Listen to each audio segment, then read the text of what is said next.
Ok, alors cette fois-ci nous sommes à notre dernière vidéo véritablement. J'ai dû faire une quatrième partie parce qu'il y a eu quelques petits soucis quant à l'exportation de notre scène 3D.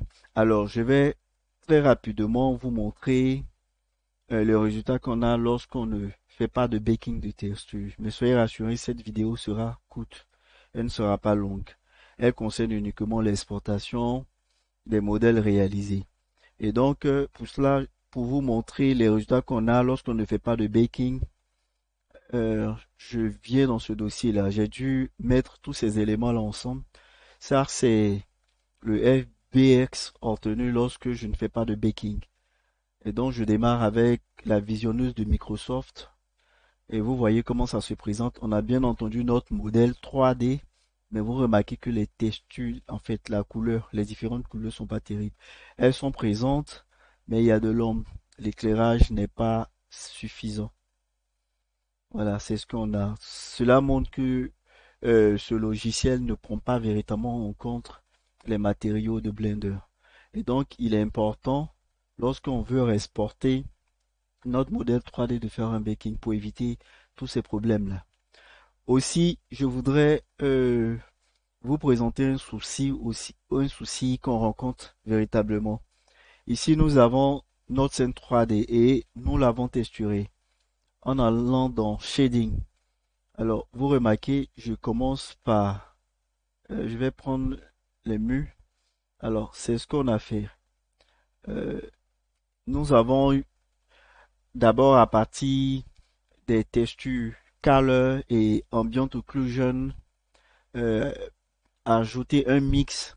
Et puis, à partir du mix, nous avons obtenu un résultat qui nous permet d'avoir et l'ambient occlusion et l'occlusion ambiante et les couleurs.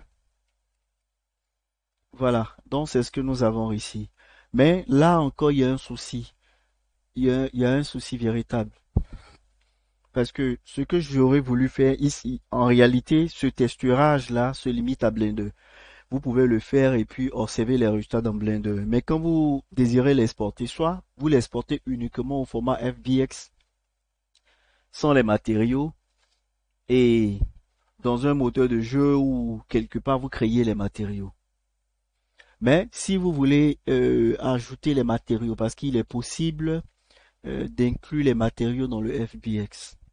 Oui, il est impossible de les mettre à l'intérieur de sorte que quand on fait un double clic sur le FBX, on voit les couleurs. Le FBX est le format d'exportation de Blender. Pas que cela, on a plusieurs formats d'exportation, Collada, Alembic et tout, mais on a également le format FBS qui est le plus populaire. Alors donc, je vais vous montrer si un jour vous êtes tenté d'exporter votre modèle au format FBX incluant toutes les textures. Voici comment vous devez faire. Mais avant, je vous présente ce que nous voyons là. Alors, je sélectionne tous les éléments. Je viens dans File, Export, FBX. FBX, pour pouvoir inclure les textures, il faut choisir, venez dans d'abord Path Mode, Copy. Et vous sélectionnez là, vous cliquez ici sur cette icône là. Ensuite, Selected Object. Je dis à Blender d'exporter les objets sélectionnés. Et puis là, ici, il y a Empty. Empty, c'est des éléments qu'on trouve dans Blender qui sont pas visibles mais qui permettent d'organiser nos éléments. Pas de caméra, pas de lampe, pas d'armature. Les armatures sont pour l'animation. Je vais choisir Mesh. Et puis les autres, bon, Bake Animation, il n'y a pas d'animation, donc je décoche. Je peux laisser les autres tels qu'elles sont. Je choisis le dossier, je prends Desktop là. Je vais l'appeler Home 2. Puisque nous avons un autre Home, je vais l'appeler Home 2. Home 2, et puis je vérifie si tout est normal. OK.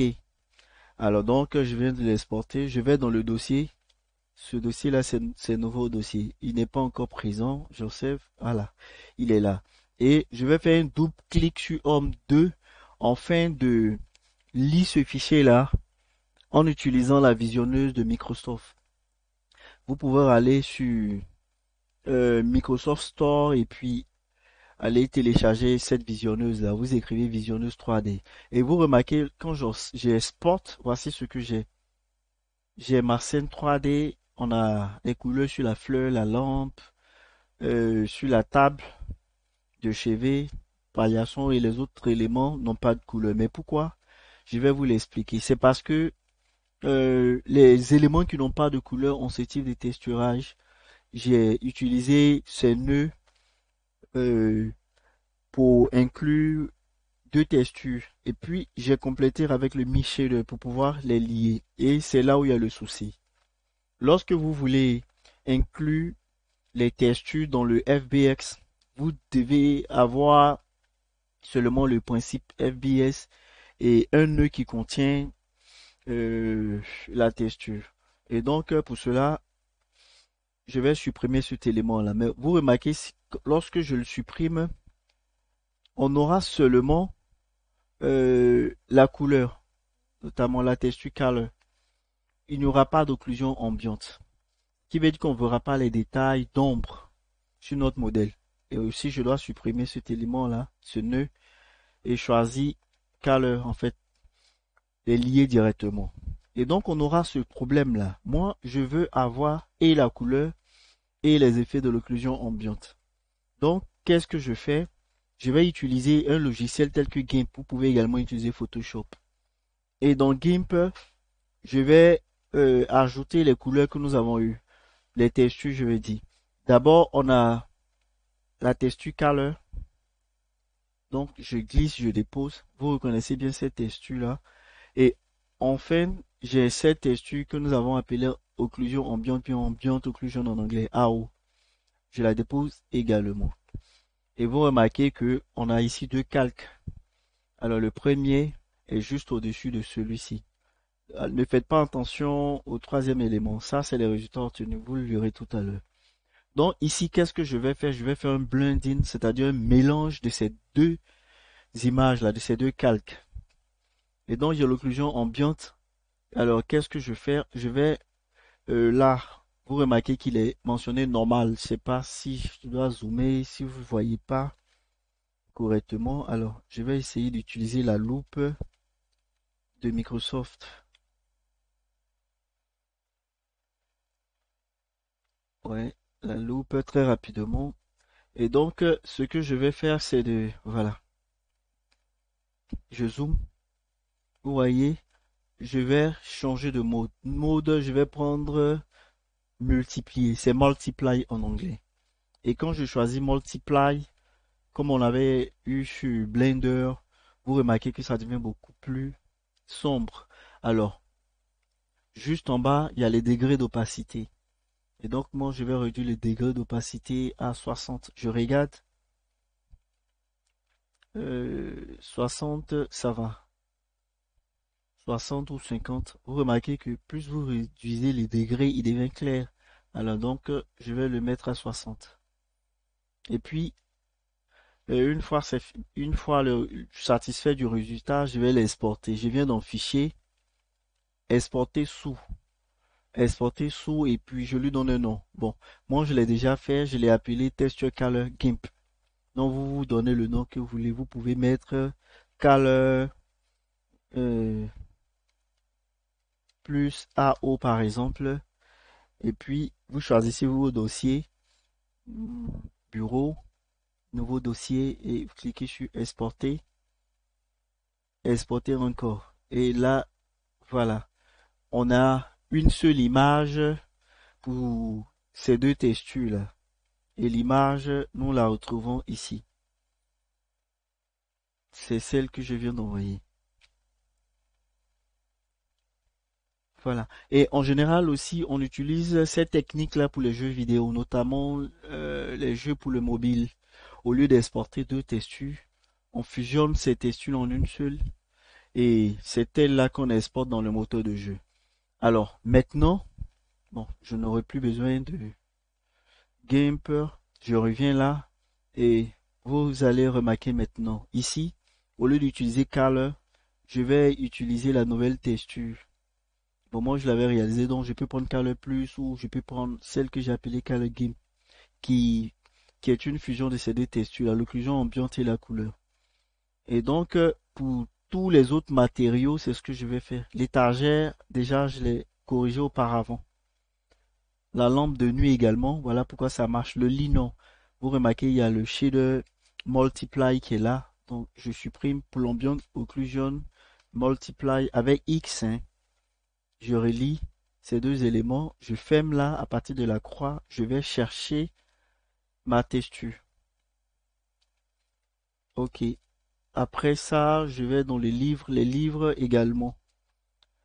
Là, c'est CTRL O pour agrandir l'espace. J'avais ajouté les UV maps, les mappings en général. On ajoute UV map et mapping quand on a les problèmes de coordination, lorsque c'est pas bien texturé, comme je l'avais fait dans la troisième leçon. Et puis, je sélectionne, je supprime. Là, je vais également chercher, voilà. Et puis, je crois que c'est pratiquement terminé. Nous avons fait pour le plancher. Bon, je recommence alors. Le plancher. Et on termine le paillasson, ça marche. Le pot de fleurs également. La table aussi, ça va. Et maintenant, vous allez remarquer cela. Bon, je peux aller là, modeling ou je passe en mode édition. Je sélectionne tout avec A. File, Export, FBX. Je conserve les mêmes paramètres. Je vais l'appeler Home 3. Home 3 et puis voilà, je clique là, j'exporte. Cette fois-ci, j'ai changé, j'ai opéré des modifications dans les shaders, comme vous l'avez remarqué. Puis maintenant, je vais dans mon dossier, Home 3 est disponible et bingo, ça marche. Vous remarquez que j'ai un fichier FBX à l'intérieur duquel il y a des textures. Donc nous avons nos textures qui est à l'intérieur de notre format, notre fichier FBX. Et là, ces éléments-là, ces logiciels-là, tels que la visionneuse 3D Microsoft, peut non seulement lire le FBX, mais afficher les couleurs. Voilà. Bon, maintenant, je vais vous montrer ce qu'on fait pour les jeux vidéo. En général, pour les jeux vidéo, on n'a pas besoin de tous ces matériaux-là. Oui. Et donc, je peux supprimer tous ces matériaux-là, notamment celui de Blender.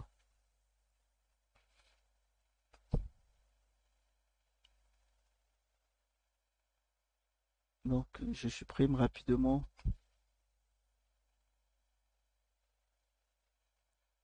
Ouais. Et puis, le lit, ouais, c'est fait. Le lit, allez, les planchers, les livres, voilà. Et donc, maintenant, A pour tout sélectionner, je peux rester même ici, là, en mode affichage solide. Si vous remarquez l'homme, parce que voilà, je l'ai déjà activé là, ici, cavité. Sinon, quand j'enlève, voilà, ça disparaît. Mais l'homme ne sera pas exporté, ces effets d'homme là. Donc, A pour tout sélectionner, File, Export, FBX. Cette fois-ci, ici, on décoche ça. On prend Auto. Voilà. Select Object, sinon que les objets ne seront pas exportés. Mesh Only. Bon, je m'occupe pas des autres éléments. Je peux mettre Apply, mais ça c'est pour une autre fois. Je viens maintenant ici, je mets 4 pour marquer la différence. Donc, j'exporte. Et une fois exporté, je vais le chercher là, voilà. J'ai mon élément qui est là. Je vais essayer de l'ouvrir avec la visionneuse. Vous remarquez que c'est ouvert. On a notre modèle 3D, mais nous n'avons pas de texture. Nous n'avons pas de couleur. Maintenant, je vais dans le moteur de jeu Unity. Voilà. Ici, je l'ai déjà rajouté, mais je vais vous montrer comment ça se fait. Je supprime. Alors, dans Unity, vous faites un clic droit. Lui, c'est un moteur de jeu. Il permet de développer des jeux vidéo. Clic droit, Import New Asset. Je choisis Home 4. Je vais prendre également ces textures-là. Cette texture, Home 4, cette texture-là, la couleur, et puis la texture combinée. Vous allez voir pourquoi. Ok, voilà. Il a terminé. Je prends Home 4, voilà, je dépose. Et vous remarquez que ça marche. On n'a pas de matériaux là-dessus, mais ça marche. Là, le problème, c'est au niveau du point pivot. Quand je faisais le point pivot, en fait, au moment où je les sélectionne, remarquez là où est le point pivot. Il doit pas être situé ici. Le point pivot doit être juste en bas. C'est facile de le faire, mais bon, on va continuer. Il suffit de passer en mode édition pour tous ces éléments-là, de les faire monter légèrement. Voilà. Attends, je vais voir. J'ai pas sélectionné les autres éléments. Mode édition. Voilà. Et puis, juste là. Et vous remarquez maintenant, le point pivot, il est juste en bas. Et celui-là, lorsque je vais l'exporter, je relance l'exportation très rapidement. FBX, je vais prendre Home 4. Home 4. C'est fait. Dans Unity, je peux le supprimer. Bon, ou bien importer un autre. On verra un autre Home 4.1. Voilà. Je dois avoir un Home 4. Bon, il a mis, je crois, 5. Mais, donc, je mets, non, c'est pas celui-là. Voilà, c'est celui-là. Vous voyez qu'il est bien posé. Voilà, il est bien posé sur le sol, contrairement à celui-là. Maintenant, pour pouvoir ajouter les matériaux, je crée un matériau, create material. De là, je prends les textures, la couleur que je dépose, je recommence. Donc, j'ai le matériau qui est là. Je prends la couleur, je la mets là, dans Base Map. Donc, je vais agrandir pour que vous puissiez voir. Et je vais remplir également Occlusion Ambient. Vous remarquez qu'on retrouve tous ces autres shaders là. Normal Map, Ice Move qu'on retrouvait dans Blender. Et là aussi, j'envoie l'occlusion ambiante ici. Donc, on a ce matériau là que je viens de créer et je dépose le matériau progressivement sur tous mes éléments. Voilà. Et vous remarquez que, ouais, là c'était déjà là et puis voilà. Voici ce que nous avons. Donc, voici comment exporter un modèle 3D ou un ensemble de modèles dans Unity, qui est un moteur de jeu. Il en est de même aussi pour Unreal et Godot, qui sont des moteurs de jeu. Merci votre souhait. Bon, ok, je vais vous envoyer le Home. Je crois nous avons un Home Pact. Home Pact qui comporte nos textures. Je crois que c'est celui-là. Euh, ok. Alors, c'est lequel je ne le retrouve pas véritablement, mais je vais aller rapidement. Oui, ouais, c'est le 3, je crois. Je vais voir comment. Alors, on peut faire un glisser, déposer. Je vais passer la réduit pour voir Home 3. Ah oui. Euh, Malheureusement, en fait, il n'intègre pas directement les textures. Mais il y a une autre manière de procéder. Voilà. Le mieux, en général, pour les moteurs de jeu, ce qu'on fait, on exporte le format FPS sans inclure euh, les textures. Et puis ensuite, on crée des matériaux qui reçoivent les textures et on dépose ce matériau-là. Donc, on dépose ce matériau sur notre modèle et on a terminé. Mais aussi, on peut faire de sorte que le moteur de jeu accepte les fichiers FBS qui incluant les textures que nous avons eu à réaliser. Et donc, c'est tout. Voilà, pour cette leçon, voici les résultats que nous avons.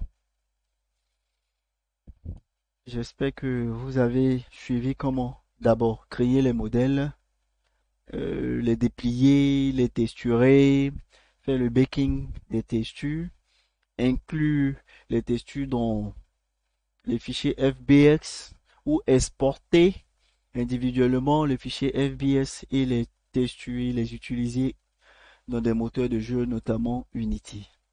Alors, sur ce, nous avons terminé ce module. La quatrième leçon a été très longue. Voilà, mais on a les résultats. Je vérifie si je n'ai rien oublié. Ouais, je crois que je n'ai rien oublié. Je vais juste, voilà, faire quelque chose. Je viens là. Il y a là, external data, pack or resource. Il a ajouté les files, mais sauf qu'il va, attends, je vais voir celui que j'ai ajouté. Oh oui, je comprends, j'ai tout enlevé et donc ça pouvait pas me donner le résultat. En fait, je voulais inclure les fichiers ici et puis faire un pack, donc les ajouter à notre FBS à travers File, External Data, Pack Resource avant de les exporter avec ce qu'on a eu à créer ici, CAPI. Donc, n'oubliez pas, vous devez sélectionner CAPI et cocher. Cliquez sur cette icône là, ce bouton radio là pour que ça puisse marcher. Si vous voulez inclure les textures dans les fichiers FBX. Sur ce, je vous dis au revoir.